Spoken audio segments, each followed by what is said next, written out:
Welcome to a mini edition of the Tag1 Team Talks, the vlog and podcast of Tag1 Consulting. I'm Michael Meyers, the Managing Director of Tag1, and today we're celebrating and looking back on 20 years of Drupal. The team at Tag1 has been a big part of Drupal's history, and we thought it'd be a lot of fun to sit down with our team members who've been part of the community for a really long time and get their insight and perspective as to what it was like to be there from day one and how things have changed over the years. I'm joined today by Marco. Marco, why don't you give people just a quick background on your, how did you get into Drupal? Maybe some of the insight into what you've done with Drupal over the years. Yeah, sure.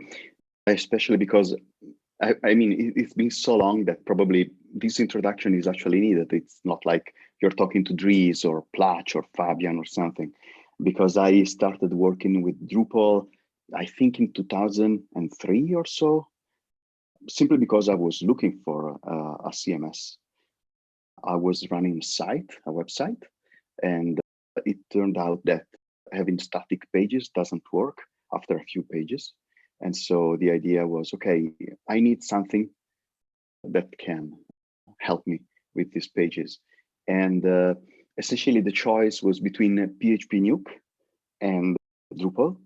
And I thought that Drupal was a better fit, even if it had way less features than PHP Nuke. But PHP Nuke had this bad habit of being hacked, like every week, or being extremely slow. And I had this website, I still have it, that was quite popular in Italy. And so I needed something that could run.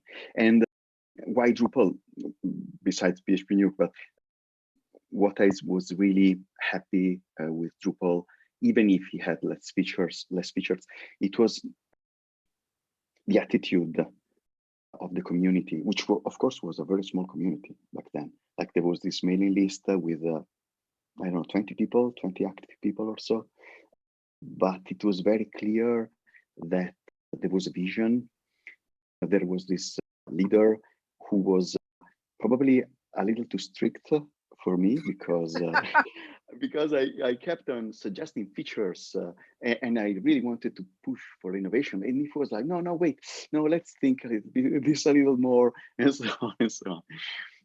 But I think that was the right way to do these things. And so I started contributing to Drupal.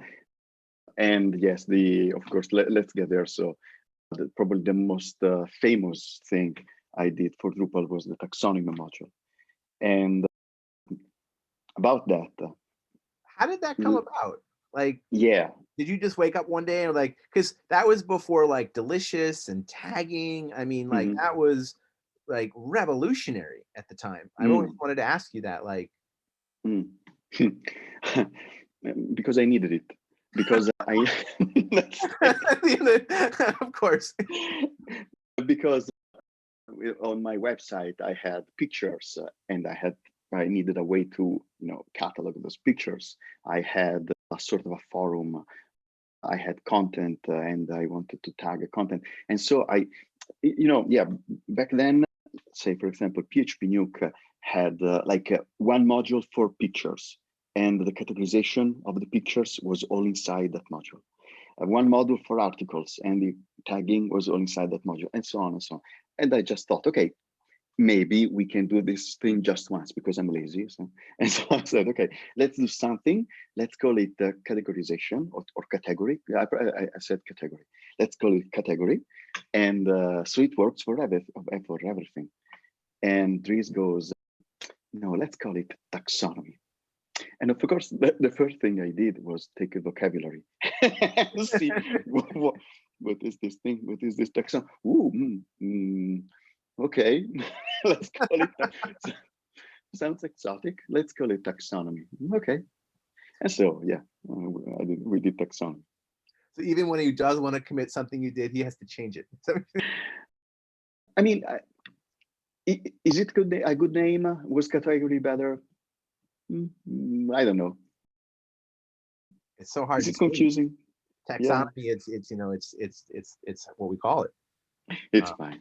It's funny you keep mentioning PHP Nuke and you said that it got hacked, but like quick to aside here, we had a nonprofit call us like a few weeks ago. They're like, we're on PHP Nuke and we were just hacked. And I'm like, no way. Wait, people still run PHP Nuke? No, I'm shocked, really. They run Drupal now. We migrated them to Drupal. Okay. It was a very simple site, but it just made me laugh because I didn't know people still use PHP Nuke today. Yeah, I'm shocked. And of course, I have to tell you another story. I was also running another site, and you may have heard about this site. So, because Dries, for example, mentioned it in his keynotes at least once, maybe twice. There is this legend about someone running a porn site with Drupal. Have you ever heard it? I might have. Yeah, that's me. But, and so I am very happy this is going on record. It was not a porn site, okay? It was, I'm disappointed. I know, sorry. Let's get this very straight. It was not a porn site. It was a forum where people met, and that's why, for example, I also wrote the privacy message, the private messages module, the forum module, and so on. And so they met, they talked a lot. Of course, yes, they talked about sex too, but that's very, very different from a porn site. There were a few pictures, but they were very mild. So yeah, I'm sorry. I did not run a porn site, and as far as I know, at least in those years, nobody ran a porn site with Drupal. That has to be one of the biggest myths of Drupal history. That's awesome. I love that you put that out there. Thank you. Because I wanted to ask it. I'll tell you that. I'm glad you put it out there because it's like, oh, Mark was the guy who ran the porn site, right? Yeah. Moshe a few weeks ago was like, once you have a beer with Marco, ask him about the other side. But no, that's a misunderstanding. That's totally misunderstanding. And yeah, the website in Italian, the translation would be like everybody naked or all naked. So yeah, but no, it was not a porn site. I can see how I got lost in translation there. Do you remember? Wow, you talked about forum, community, taxonomy, all amazing contributions that are the core of Drupal today. Do you remember your first ever commit? And that was like a mailing list back then. That wasn't like CVS and a mailing list. It was a very different process than it is today. But do you remember that experience at all? What you did? What it was? Yes. I'm Italian, and Italians not speak English very well. So of course, my very first contribution was something to translate. I don't remember exactly, but it was about that. Oh yes, I now remember. Yes, you could translate. You had a very basic translation system, but it was amazingly slow. Probably nobody used it. So I probably was the first one who actually used it, and it was very slow. So I think my very first patch was something like a cache for this translation system. Makes total sense. You said I needed it. Yeah, of course. Quite frankly, everything I've done for Drupal at the time was because I needed it, and I think it's a good way. There is sanity in that, because I don't think somebody should work on an open source project, just for the fame or just because it feels good, because it does feel good, okay? But if you need it, it's something completely different. So you need something, and that's also why I stopped contributing to Drupal, essentially, because I didn't need anything else anymore. I wrote several things. I believe the very last thing from me that went in core was the filters, which I think I wrote a patch, I posted somewhere, and I think probably Moshe took it and finalized it for Drupal 5, something like that. Drupal 5. Yeah, Drupal 5, yes. And that's because, Dries was totally correct in wanting to go slow in a very human pace. Ended up essentially forking what I was using for my sites, and they were doing everything I needed. I posted or contributed everything I did, like the filters. I did several other things like user hooks and so on. But then my version of Drupal was probably better than Drupal 5. Then with Drupal 6, Drupal became much, much larger. And I simply didn't have the resources to migrate. So I skipped that. And then with Drupal 7, and also with me starting to also work with Tag1, I caught up with Drupal 7, and then I migrated the site to Drupal 7, my site. I think that's one of the biggest challenges that Drupal has had to date is there was sort of this lock-in effect. I remember like when I built Now Public on 5, and I went back to my investor and I was like, well, we need to upgrade to 6, and we're going to have to freeze all our future development, and we need to spend a fortune. And they're like, what? why did you build on this platform? Like, what? Like, this is crazy. And it wasn't until 8 that that's really been addressed. So looking at all of these amazing things that you've done, is there something in particular that stands out as I'm really proud of this for what, for whatever reason, I did this, this was me? Yeah. I have to say taxonomy. Yeah. And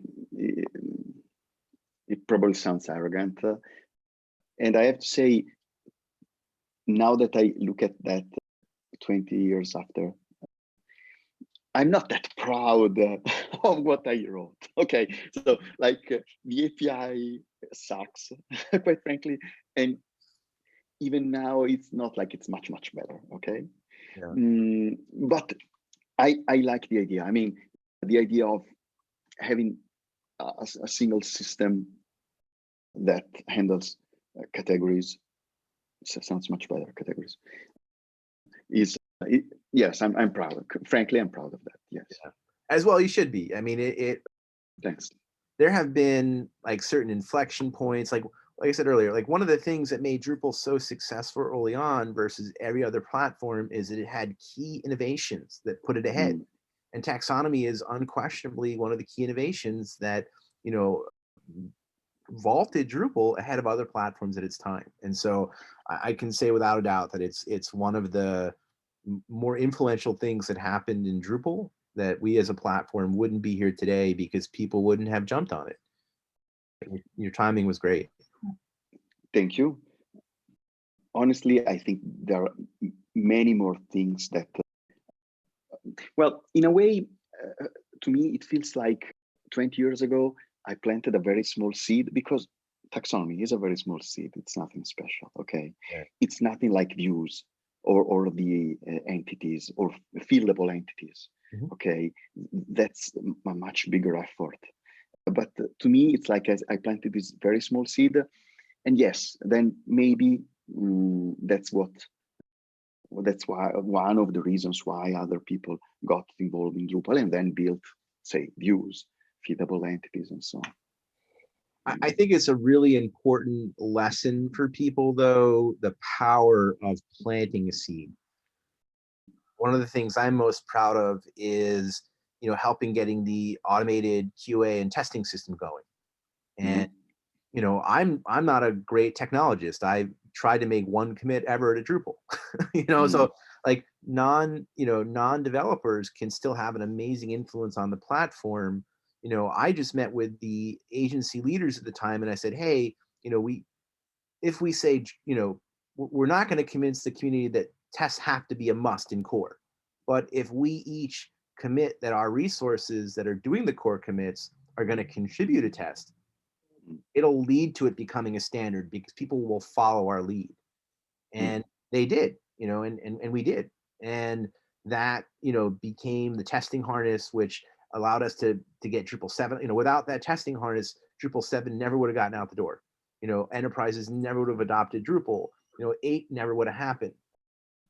I shouldn't say that. These things would have happened, but it's become a really key part of the platform in many ways. Every commit requires a test. And I look back on that now, and I've learned so much about how making strategic changes, working, in planting these seeds and letting them grow, you don't have to control everything. In fact, it's better if you don't. And the power of these ideas and what they can take on, as I sort of manage and work with teams and groups has, I don't know, for me has been one of the more important and interesting lessons that I've learned as a control freak. Yes. And I'd like to say that 20 years ago, I had the awareness that this was going to happen, that I was planting this seed, but that's not true. Yeah. I just needed that. So in hindsight, yeah, sure, that makes sense. But yeah, back then, yeah. But it was fun. And by the way, yes, that's also a big part. It was fun. Oh, totally. Even discussing, and I'm not fighting, but I mean, discussing, it was fun. Yeah. The debates. Yeah, I had no idea what I was doing. I had a problem I wanted to solve. I had no grand plan. I wasn't like planting a seed. Like I needed this to happen, and I was trying to find a way to make it happen. And that's what happened. And I look back now and I'm like, oh, okay. Yeah. That's pretty wild. You may say maybe it's karma. Yeah. No, because you knew it was a good thing. You had no idea what was going to accomplish or what was going to become, but you felt it was a good idea, and so it had good consequences. What are your favorite and least favorite features of Drupal? In general, I like everything in the backend. Okay. It's very, very powerful, and I believe the fillable entities is genius. Views is amazing. All that part, and of course, in general, everything backend. I really like everything backend. My least favorite part is by far. I'm not saying everything front end. It's not that far from the truth. Okay. Let's put it this way. I struggle a little bit with the front end. Okay. Yeah, I struggle with the front end, which I also understand is a very difficult problem. But if somebody else can work on the front end, I'm happier. Yeah. Do you think Drupal made any missteps along the way? Like if you looking back, there's something saying, man, I wish that we as a community didn't do this, or we should have done that. Like, is there something that jumps out at you? Yeah. So this is my opinion. Okay, so it's probably worth nothing, but when I see a ticket, an issue that has been discussed for years and nothing has been committed yet, I get crazy. And I know maybe there is no perfect patch, there is no perfect solution, and it needs more discussion. Sure, makes sense. But still, it makes me crazy. So I don't know. I would probably prefer if there was, how can I say that in a nice way, like a firmer way, like something somebody that says, okay, we don't have a perfect solution for this, okay, but it's fine. Let's start committing this, because then we can see how it behaves. We understand what's going on. It's unlikely that it's going to create huge issues, and if it does, we can fix them. But we need it's something that we do when we work. You don't go to a client and tell him, I was working on a fix for your problem, but I didn't find a perfect solution. I will take a few more years to think about it. Okay. you're okay with that, okay? Yeah, that feature won't go online for a few months, years, but yeah, once it's done, it's perfect. No, you cannot do that. And I think that shouldn't happen in an open source project as well. This said, my contribution to the project essentially stopped in 2000, I don't know, 4 or 5 or so. So it was a very different community. It was far smaller. I understand that it grew a lot and that everybody has its own opinions. So I'm not in a position where I can say, "Hey, community, you did wrong," because I did not participate in these discussions and so on. So yeah, managing the growth and the scale and the challenges that happen, you know, as you have 10,000 contributors. I mean, it's insane. Yeah. But I'm really glad you said that, because that's something that I've always struggled with. You know, I've read issue queues, but I'm not in there fixing it. But like, you know, the way I always ran my teams and companies is there's a time for a debate and then there's a time for a decision. And once we make a decision, there's no more time for debate. Everybody is, you know, it's everyone's behind the decision and it's time to move on. Enough. And I think that's how companies run, you know, because otherwise you'd never get anything done. You'd undermine yourself, you know. And I just really struggled with Drupal as a community, because on one hand, what I loved about Drupal is everybody has a voice, and you know, on the other hand, not everyone's opinion is equal, right? You know, I hate to say that, but like, you know, a core committer who's been at this for 10 years versus someone who's new. Now, that doesn't mean we should discount, you know, an idea from someone. I remember like my first ever contribution to Drupal, the response was, "Who would ever want this? This is the dumbest thing I've ever seen. I'm not committing this." I'm like, "I want it. I need it." Like, what do you mean? Who wants? Like, are you kidding me? Like, you know. So we shouldn't discount new people, but you know, you have to weigh it, you know, and you have to make a decision. And yeah, I think it has a reputation and a problem of going on ad nauseum and not making decisions and getting too much input, and it's burned a lot of people out. It's turned a lot of people away. Yeah. You know. Yes, that's a shame. Yeah.